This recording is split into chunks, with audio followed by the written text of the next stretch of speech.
Hey guys, got a 2000 Pontiac Grandam. My car started stumbling. When I come to a stop sign, it's automatic. I thought it was a vacuum line, but then I thought it was a fuel issue. Turns out to be some fuel pressure regulator. The second one I bought from AutoZone. They're always bad. I would suggest getting a better quality kind from somewhere else. Well, the way I noticed it was the fuel pressure regulators. When I started the car, while the car's running, take this off, gas started spilling out of the top hat here. As you can see, it's already wet, it's full of gas. As you're working on this, make sure you keep a rag underneath the fuel pressure regulator to catch any of the gas. Before attempting this procedure, relieve the fuel pressure by this valve here on the side off the fuel rail, and again put a rag underneath. You're gonna have a lot of pressure coming out. Now they say you have to remove the throttle body. I've done mine already without doing it. I've got a wire. I've tied this down here, which I'll show you in the video later, and I hooked it up around this hole here. And to get to that with 2 wrenches, you're gonna take off the mount, the engine hoisting thingy here, mount thing. There's 2 15mm nuts here, bolts. I'm gonna take those off, and then I'll show you again on the second video. Fuel pressure. Oh, there wasn't none. Actually, there should have. Oh, you know, it's leaking out of the fuel pressure regulator. Anyways, you want to go ahead and check that. Make sure there's no pressure.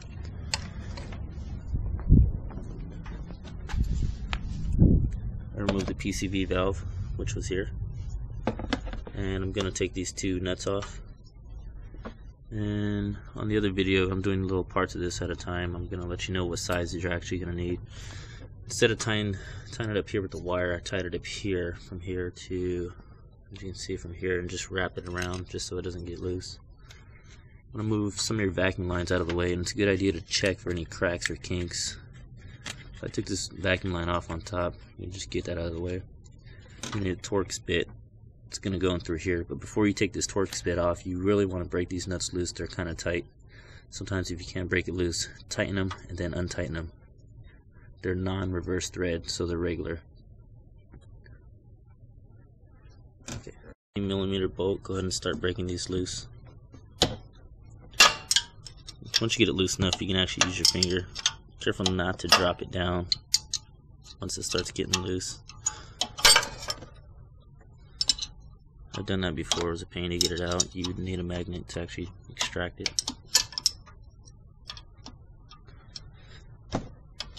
It's actually a pretty easy procedure once you get the hang of it. It should only take half an hour.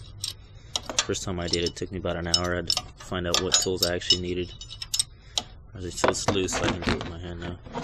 Here, using a 24-inch wrench.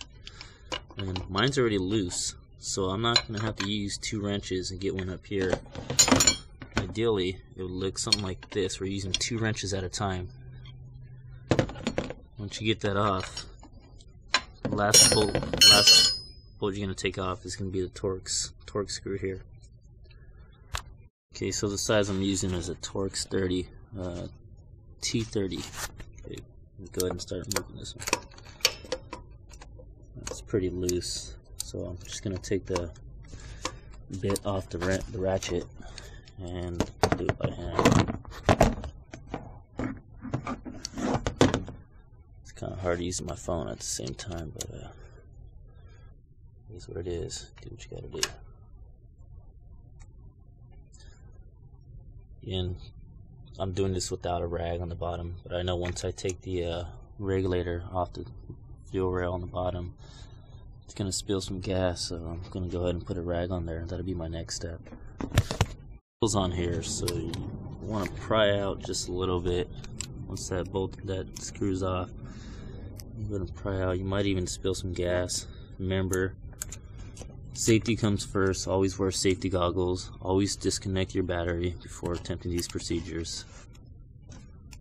And just take your time when it comes to working with fuel.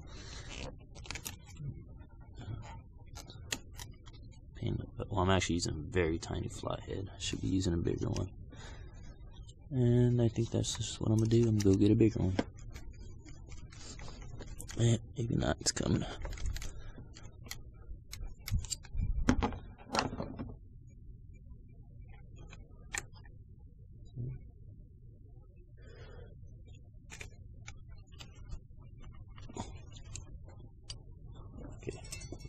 As you can see, I did not have to remove my throttle body. However, usually when you're taking this out, it's not going to have enough space from that throttle body. It's just the throttle body is going to be in your way. When you get some type of pliers or some needle nose or some long nose vice grips, hold this lower fuel rail down and push down just so you can get the FPR fuel pressure regulator out of the way. And there it is. Did not have to remove my throttle body. So all you guys that paid for a mechanic to have to remove the throttle body, he knows he doesn't have to remove it. He's trying to make an extra $1 off you. Thanks for watching the video.